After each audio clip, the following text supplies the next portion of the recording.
जब बात होती है शिव की भूमि की तो काशी, उज्जैन और अमरनाथ जैसे नाम जहन में आते हैं। लेकिन जम्मू की पावन धरती पर बसा एक ऐसा स्थान भी है जिसे उत्तर भारत का छोटा काशी कहा जाता है। यह है पुरमंडल, जहां स्थित है उमापति महादेव मंदिर। एक ऐसा शिवधाम जो हजारों वर्षों से श्रद्धा, भक्ति और तपस्या का केंद्र बना हुआ है। तप, साधना और मोक्ष। पुरमंडल एक मोक्ष। पुरमंडल एक आस्था का ऐसा केंद्र है जहां पर एक मान्यता के अनुसार अविवाहितों को अंतिम संस्कार के लिए लाया जाता है, ताकि कोई भी भूत प्रेत या कोई काला साया उनके समीप ना आ सके। एक मान्यता के अनुसार अस्थियों को पुरमंडल में इसलिए भी प्रवाहित किया जाता है क्योंकि अस्थियां गुप्त गंगा में लुप्त हो जाती हैं, जिसे हिंदू धर्म में या सनातन धर्म में मोक्ष प्राप्ति का नाम दिया गया है। पुरमंडल जम्मू शहर से लगभग 30 से 32 किलोमीटर दूर सुरमई पहाड़ियों और शांत देविका नदी के किनारे बसा हुआ एक प्राचीन गांव रूपी तीर्थ स्थल है। यहाँ का मंदिर केवल ईंट और पत्थरों से बनी इमारत नहीं है, बल्कि ये उस सनातन परंपरा का प्रतीक है जो वैदिक काल से चली आ रही है। इस मंदिर की विशेषता ये है कि यहाँ शिव को उमापति के रूप में पूजा जाता है, यानी माता पार्वती के पति के रूप में। ये वही भूमि है जहाँ लोक कथा के अनुसार माता पार्वती ने भगवान शिव को पाने के लिए घोर तप किया था। ऐसा माना जाता है कि यहाँ स्थापित शिवलिंग स्वयंभू है, अर्थात ये प्राकृतिक रूप से प्रकट हुआ था और किसी इंसान ने इसे स्थापित नहीं किया। मंदिर के प्रांगण में प्रवेश करते ही एक अलौकिक ऊर्जा का अनुभव होता है। शंख, घंटियों की ध्वनि और भक्ति की गूंजती स्तुतियां वातावरण को आध्यात्मिकता से सरोबोर कर देती है। भगवान शिव जी महाराज जी जहाँ पर स्वयं आप शंभु प्रकट है और माता पार्वती जी, ये ब्रह्मा जी के जो पुत्र कश्यप ऋषि जी, उन्होंने कश्यप के नाम पर कश्मीर का नाम पड़ा और जम्मू कश्मीर की रचना भी उन्होंने की। तो कश्यप ऋषि ने भगवान शिव जी महाराज जी की तपस्या की। तपस्या के उपरांत जब शिव जी महाराज जी खुश हुए तो उन्होंने एक वरदान मांगा था, तीर्थ। जैसे भागीरथ ने तपस्या करके हरिद्वार वाली गंगा मांगी, ये जो प्रमंडल तीर्थ है, ये कश्यप ऋषि ने मांगा है। और उस वक्त महादेव ने माता पार्वती को कहा कि आप गुप्त गंगा का रूप धारण करके जग कल्याण करें। और माता पार्वती ने भगवान शिव जी महाराज जी के आगे विनती की कि जब मैं जग कल्याण जरूर करूंगी अगर आप मेरे अंग संग चलोगे। नीचे जो नदी है, इस नदी पे आप कहीं पर भी खड्डा निकालोगे, जो बीच में से पानी निकलता है, ये माता पार्वती रूप है। इसे गुप्त गंगा देवी का कहते हैं। और उनके अंग संग भगवान शिव जी महाराज जी जहाँ पर स्वयं आप शंभु जो प्रकट हो गए। इधर एक कहानी और भी प्रचलित है कि यहाँ गिदड़ी का कुछ है। भगवान शिव जी महाराज जी जहाँ पर प्रकट हुए, हर तीर्थ का कोई ना कोई कारण बनता है। तो जहाँ पर कारण जो गिदड़ी बनी हुई है, क्योंकि जहाँ पर भोले बाबा तो प्रकट हो गए, नीचे गुप्त गंगा माता पार्वती प्रकट होगी, लेकिन इस मंदिर नहीं बना था। तो इस मंदिर का कारण यह है कि जो गिदड़ी थी वो भगवान शिव जी महाराज जी की प्रथम सेवादार थी। वो इसी जंगल में रहती थी, खाती पीती सोती यहीं पर। तो राजा अवंती परमठ जो कश्मीर के राजा थे, अवंतीपुरा के रहने वाले, आज से 2500 साल पहले की ये बात है। तो उस वक्त पैदल जमाने थे, जो भी जम्मू से कश्मीर, कश्मीर से जम्मू जाता था वो पुरमंडल से ही होकर जाता था। तो राजा अवंती परमठ शिकार करने के लिए निकले। शिकार करते करते इस पुर स्थान पर पहुंच गए। इस स्थान का नाम है पुर, जहां से 6 किलोमीटर का स्थान पड़ता है मंडल। समय चलता गया, पुर और मंडल दोनों आपस में जुड़े, ये बन गया पुरमंडल। लेकिन पुर स्थान पर जब राजा अवंती परमठ जहां पर पहुंचे तो वो अपनी रात जहां पर बिताने लगे। तो रात बिता रहे थे, ये जो गिदड़ी थी भगवान शिव जी महाराज जी के कुंड में से पानी पी रही थी। और राजे को ऐसी आवाज आई जैसे कोई बड़ा जानवर पानी पी रहा। तो राजे ने तीर चलाया, उस गिदड़ी की खोपड़ी में तीर लगा और इस कुंड पर उस गिदड़ी की जो ये कुंड वही है जहाँ गिदड़ी पानी पी रही है। जी जी जी, ये बाप शंभू जी महाराज जी का यही कुंड है। तो जब इनके चरणों में जब गिदड़ी की मृत्यु होगी तो इस गिदड़ी को भगवान शिव जी महाराज जी के चरण प्राप्त हुए। चरण प्राप्त होने के कारण उसकी जो मुक्ति हो गई। जिस राजा ने शिकार किया उस राजा के घर में कोई संतान नहीं थी। थोड़ा समय बीता, उसके घर में एक कन्या का जन्म हुआ।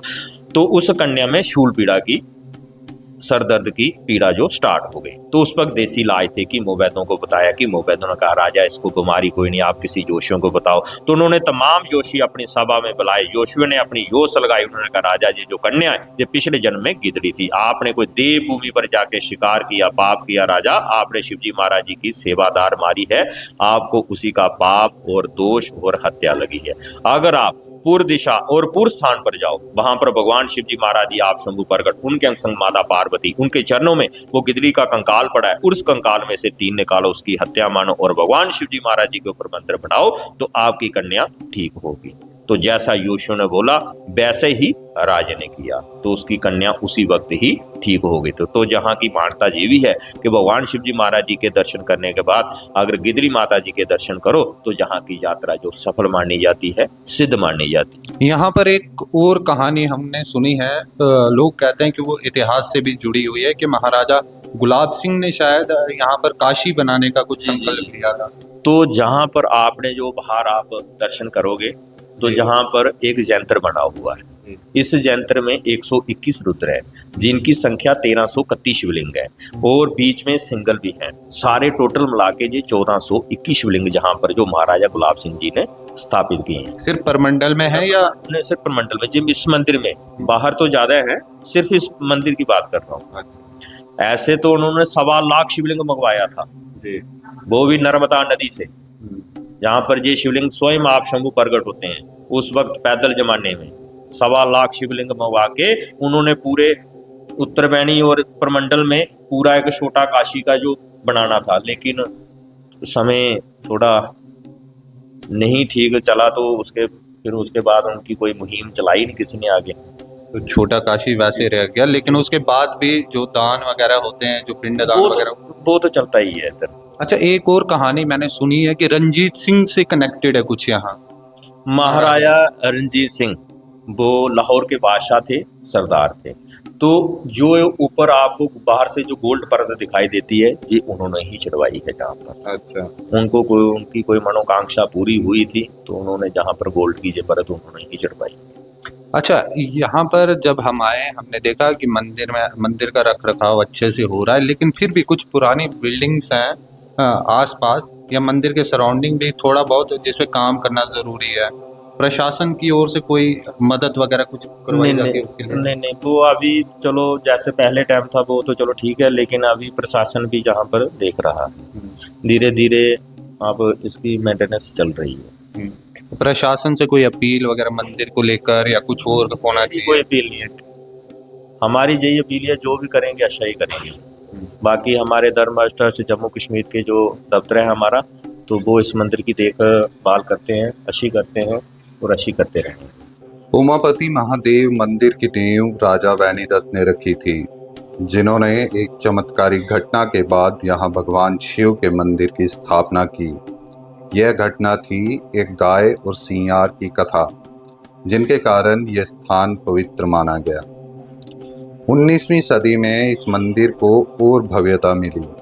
महाराजा रंजीत सिंह ने 1838 में यहाँ 3 दिन बिताए और सोने के गुंबद भेंट किए।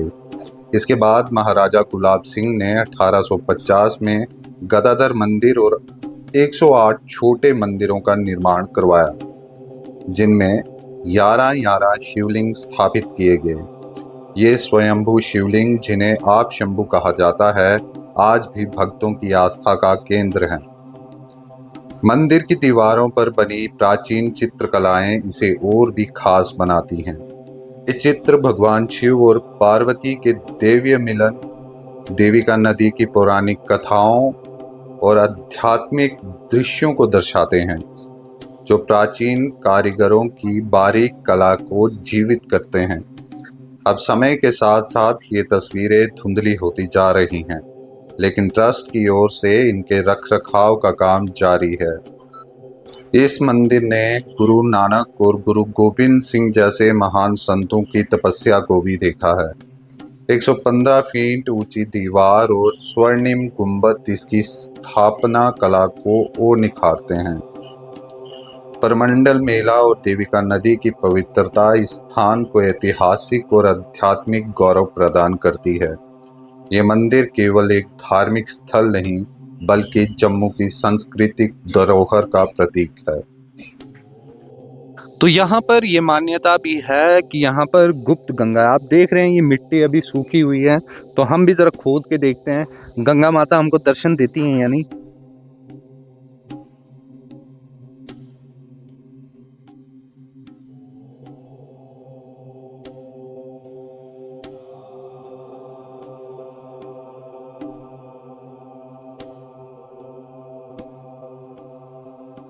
तो ये देखिए यहाँ पर पानी आ रहा है थोड़ा थोड़ा, ये देखिए यहाँ पर पानी खुद से आ गया। तो ये हमने भी यहाँ पर ये रेत को थोड़ा खोदा और पानी खुद ब खुद यहाँ आ गया। इसे कहते हैं गुप्त गंगा।